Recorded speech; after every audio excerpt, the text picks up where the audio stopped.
If an individual is interested in being a foster parent, what's really important to know that the most important quality is that that person is very committed to making the difference for a child, that child is their number one priority and consideration.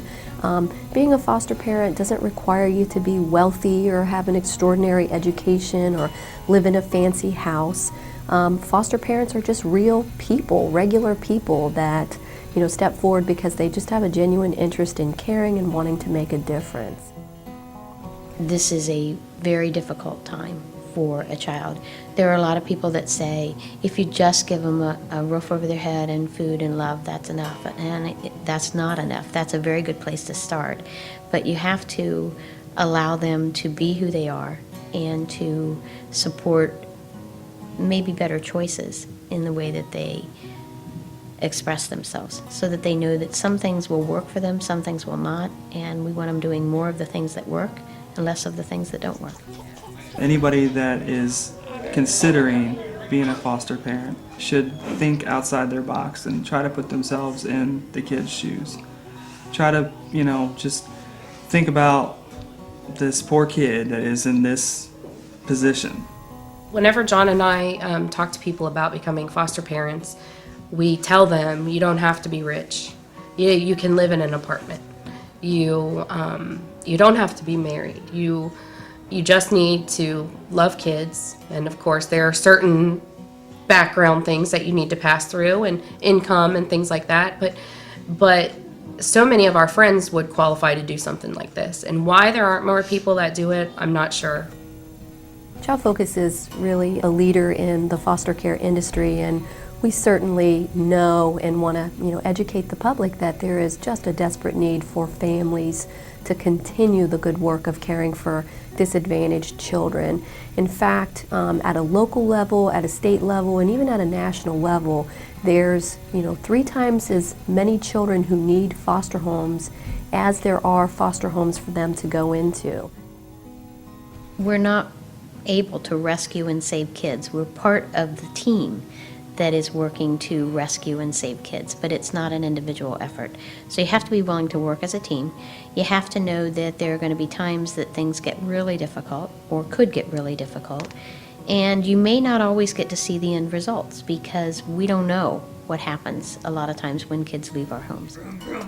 Just to have a mom and a dad, just to have a safe place to come, place where there's food given to you 3 times a day, and that there's no question that you're going to get tucked in your bed at night, and that the parent's going to be there in the morning, and that the people that come in your house are going to be positive influence on you. Just to provide that type of a situation for a child and let them know that they're loved.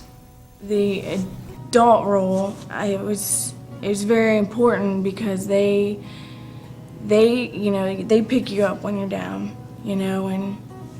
and they kind of, like I said, take care of you and nurture you and let make you sit down as a teenager and realize, this is only temporarily. You want to get attached to the kids. They've taught us in Child Focus that you want to get attached. You want to make that attachment process with them work.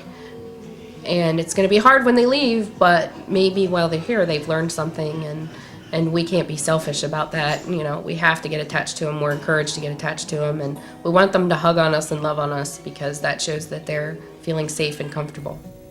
Our outcomes reflect that our children in care are safe, and we attribute that to the intensive training and screening that we do of the families that rally around us to help support kids. The trainings help a lot, and we keep all the paperwork. She's got a binder that's about that thick of all the trainings, and if we ever have any questions, we could probably refer back to our paperwork. Once we get the kids, the support is in the caseworkers. The caseworkers, John and I have talked many times about how supportive the caseworkers are and how friendly they are, that we can't believe it, that it must have something to do with, upper management hiring the right types of people.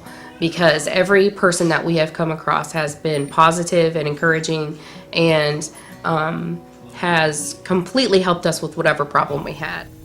I do this because I believe in children and families, and I know that kids sometimes need some support outside of their own homes, and I think that I have something to offer, not just my house, but myself and my husband as people, to support and encourage kids and families to be the best that they can be. For every kind of kid that's out there that needs a home, we need every kind of foster parent that's available to care for those kids. Be a foster parent.